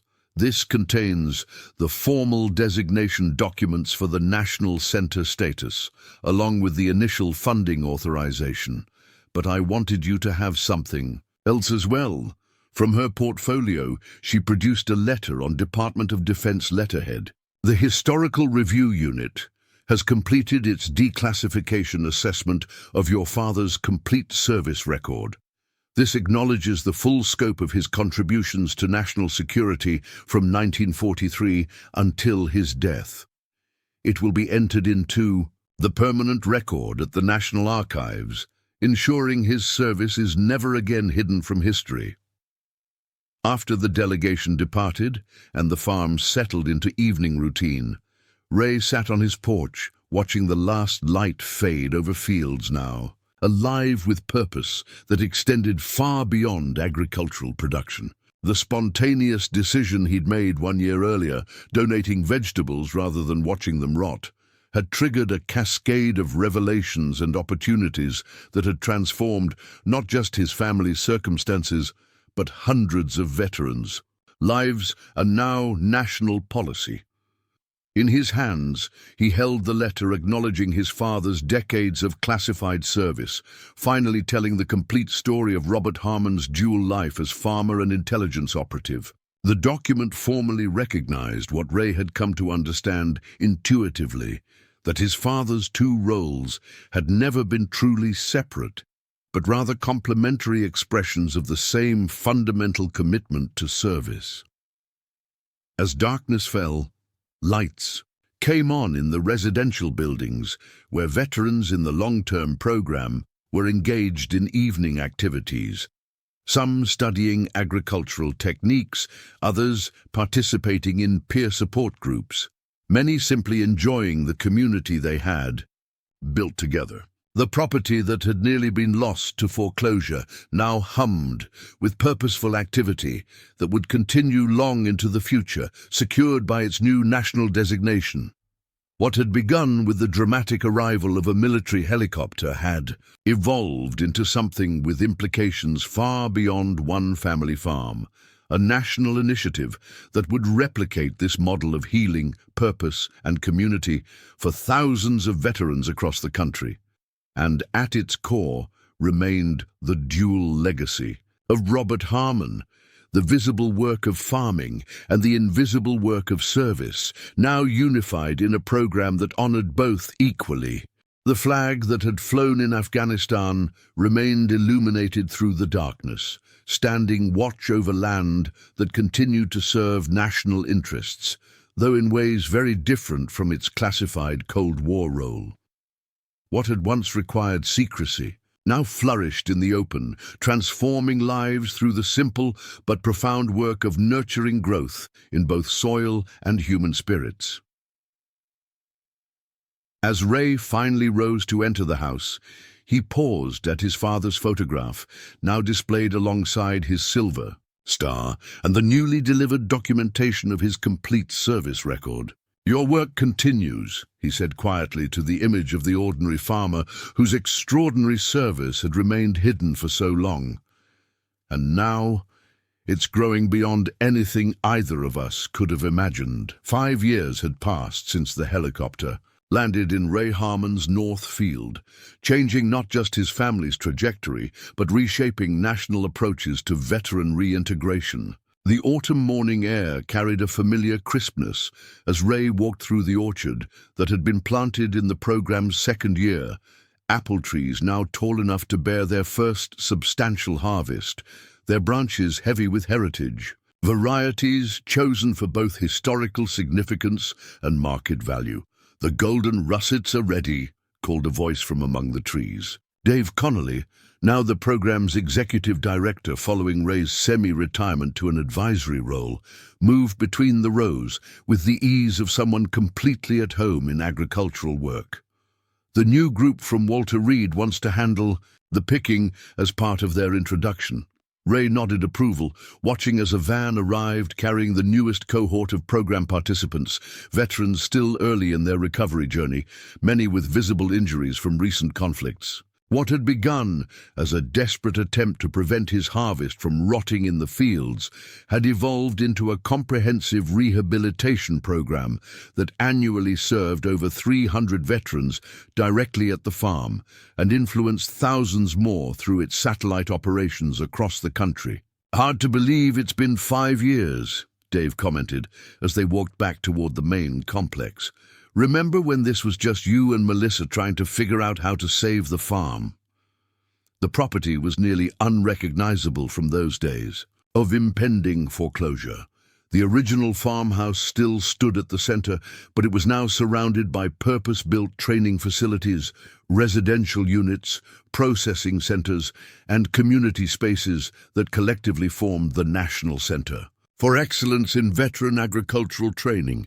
The program's success had attracted substantial private foundation support beyond its government funding, enabling expansions that had transformed both the physical space and its programmatic reach. General Townsend's arriving at 11, Ray reminded Dave as they reached the administration building, the converted barn where the program's operations were coordinated. "He's bringing that delegation from the UK Ministry of Defence. They're looking to replicate the model for British veterans." "International expansion," Dave mused with a shake of his head. "All because you decided to give away some hail-damaged vegetables." The observation captured something that still occasionally struck Ray with wonder: how completely one impulsive act of generosity had cascaded into transformational change far beyond anything he could have anticipated when he'd first noticed those struggling veterans outside the assistance center 5 years earlier. Inside the administration building, the walls were lined with photographs documenting the program's evolution, from those early days of veterans harvesting vegetables to groundbreaking ceremonies for new facilities, graduating classes of program participants, and visits from officials and dignitaries. Interspersed among these contemporary images were carefully preserved historical photographs of the Pacific Intercept Group and subsequent Cold War operations, honoring the classified network that had inadvertently laid the groundwork for the current program. Ray checked his watch and headed toward his old office, now maintained primarily for meetings rather than daily use. At 73, he had gradually stepped back from operational responsibilities while maintaining his role as the program's founder and public face.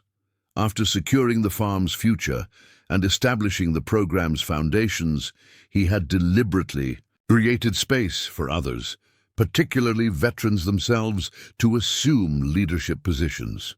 A knock at the door announced Melissa's arrival.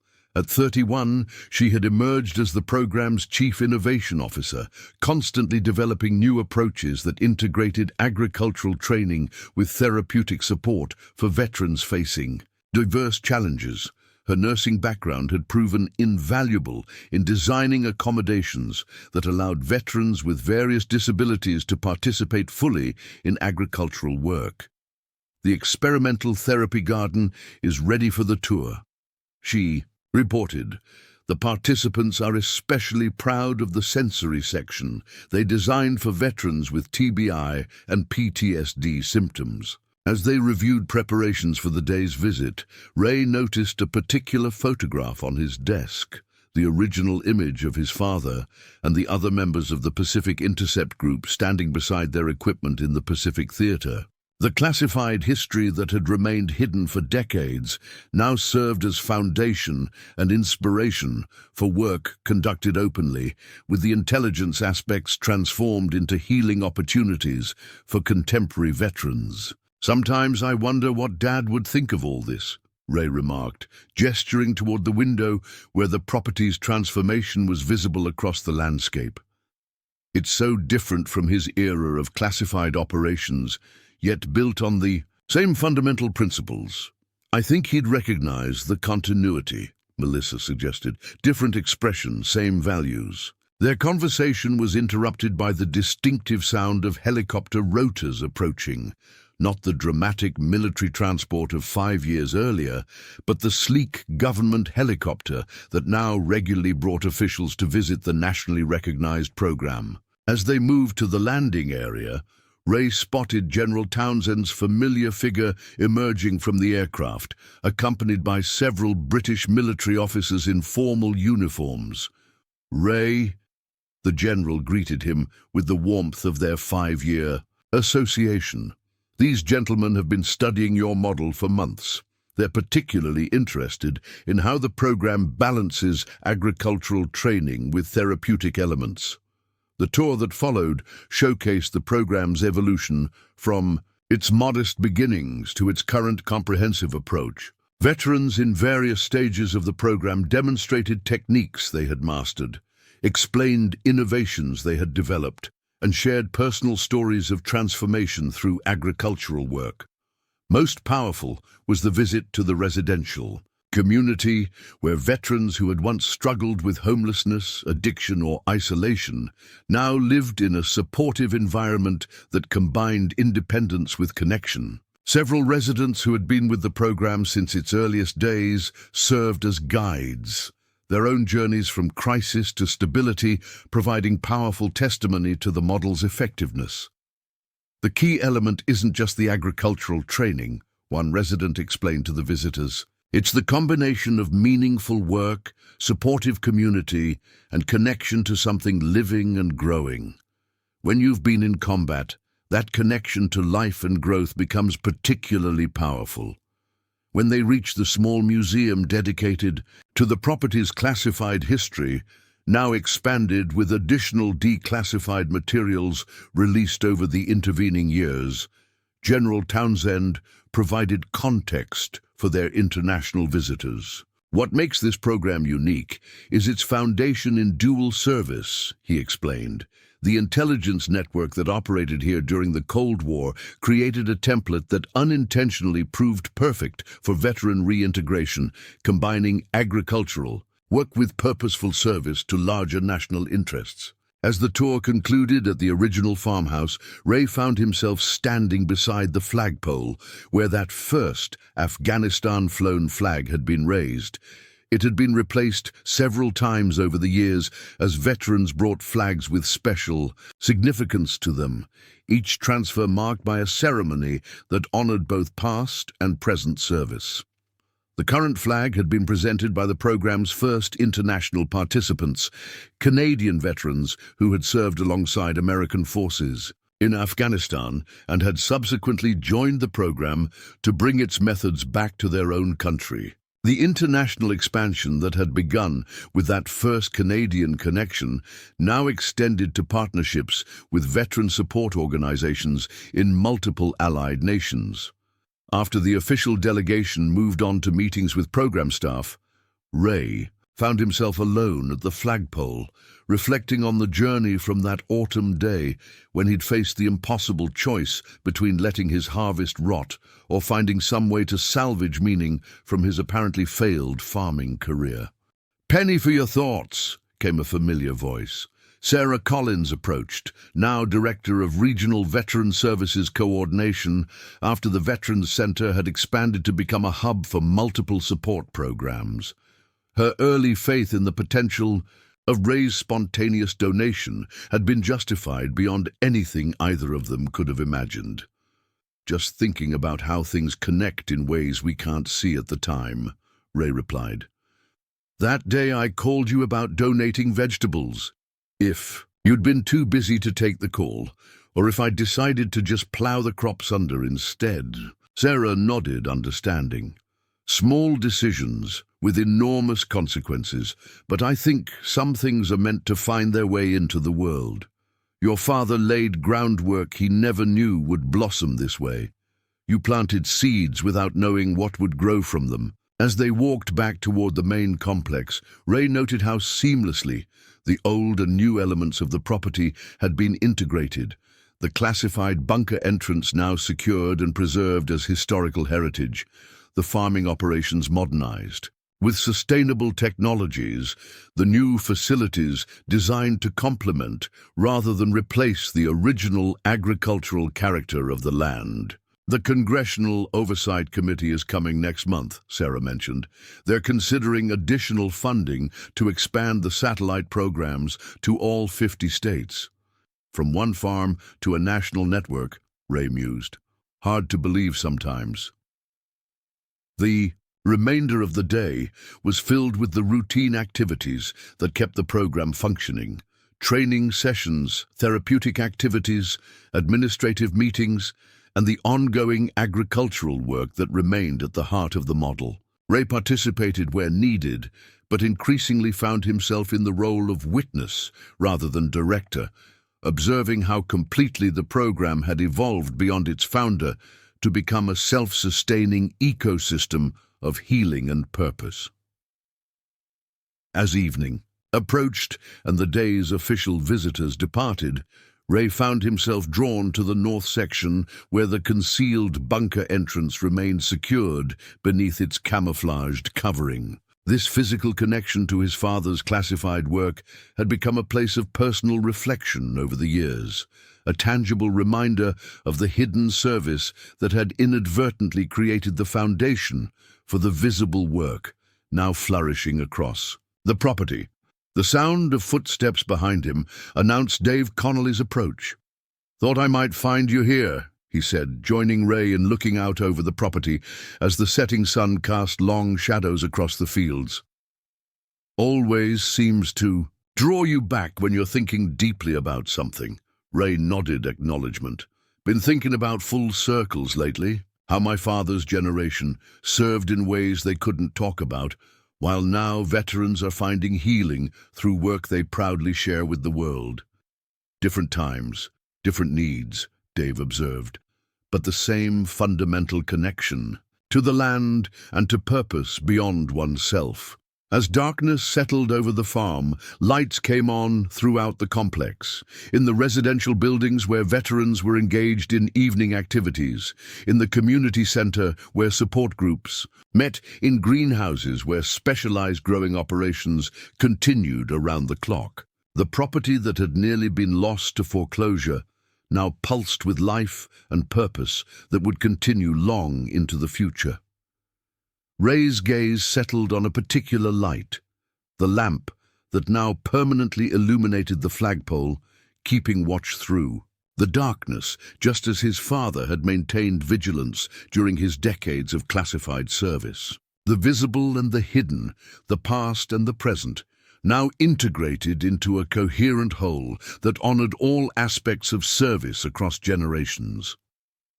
As they walked back toward the residential area where a community dinner was being prepared, Ray reflected on how completely his understanding of his father had evolved over the past 5 years.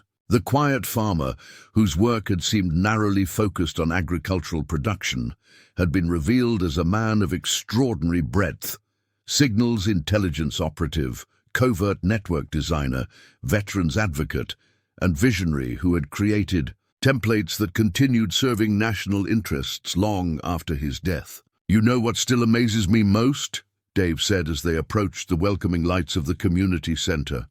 "How your initial act of generosity, deciding to give away food rather than let it rot, mirrors exactly what your father did decades Earlier, he found ways to extract meaning and service from circumstances others might have seen as failures or limitations.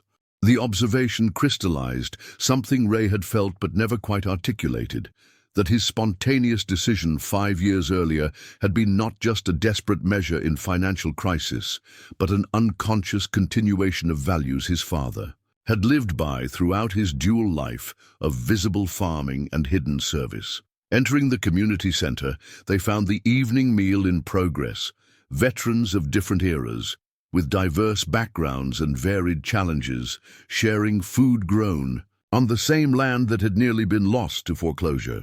The tables were arranged to facilitate conversation and connection, with program participants mingling with staff, visitors, and community supporters in a living embodiment of the model's integrated approach. As Ray took his place among them, accepting a plate of food that included vegetables harvested that morning from fields his family had worked for 3 generations, he felt the completion of a circle that had begun with his father's classified work and continued through his own impulsive act of generosity. What had once operated in shadows now flourished in light. What had once served national security through secrecy now served national healing through openness. The helicopter that had landed dramatically in his field 5 years earlier had indeed delivered the key to understanding a legacy that had remained hidden for decades. But more importantly, it had unlocked possibilities for hundreds of veterans who had since found purpose and healing on the same land where Robert Harmon had quietly served his country through both visible and invisible work.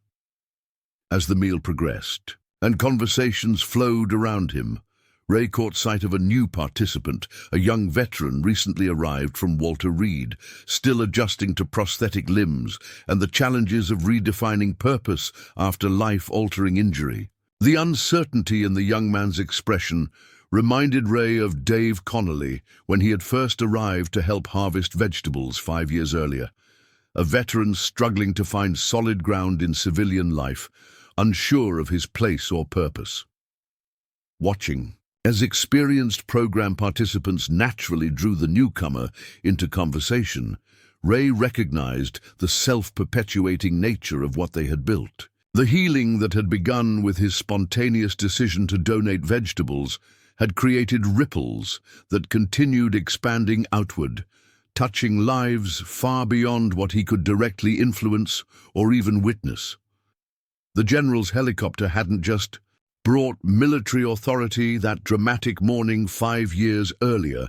It had delivered the catalyst for a transformation that continued unfolding in ways that honored the past while building toward a future where service could be acknowledged, celebrated, and integrated into meaningful civilian life. What had begun as a desperate act in the face of imminent loss had evolved into a living legacy that connected his father's classified Cold War service to contemporary veterans finding healing through agricultural work, different expressions of the same fundamental values adapted for different eras, but unified by commitment to purpose beyond oneself. The circle was complete, yet continuously expanding, just as the seasonal rhythms of planting and harvest created both closure and renewal with each passing year on land that had always served purposes more significant than its owners had initially recognized. Up next, you've got 2 more standout stories right on your screen. If this one hit the mark, you won't want to pass these up. Just click and check them out. And don't forget to subscribe and turn on the notification bell so you don't miss any upload from us.